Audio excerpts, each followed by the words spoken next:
as you guys know, I've been nothing if not consistent in my view. My view has not changed around this communication.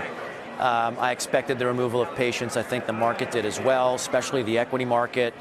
I would think, frankly, that the equity market should not love this statement. I felt it was quite balanced, actually.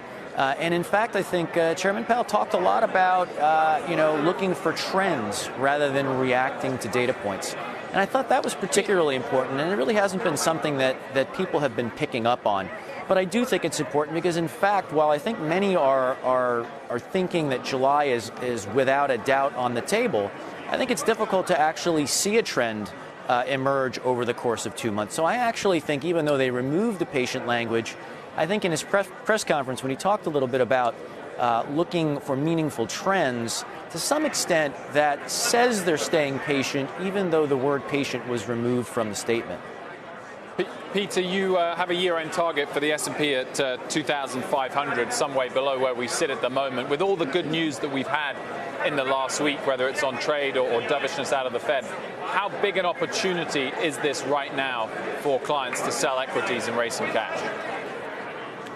Well, I think it's really important for investors to be risk-focused here.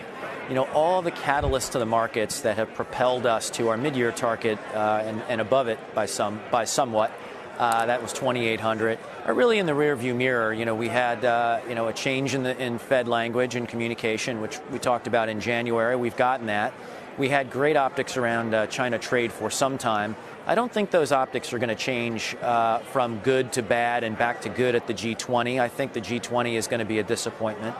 And I think valuation on the S&P 500 is frankly a little bit rich at this point, given what our outlook is for the economic fundamentals for growth into the later part of the year and into 2020. So I think investors and market participants should really be focused on risk management, and particularly in sectors that have benefited from this idea that rates are going to be lower, yet somehow they're going to have their cake and eat it too, and that growth is somehow going to improve magically. For example, the home builders have been outperforming, notwithstanding their performance today, they've underperformed. But in a note we put out Monday, we like selling the home builders in particular.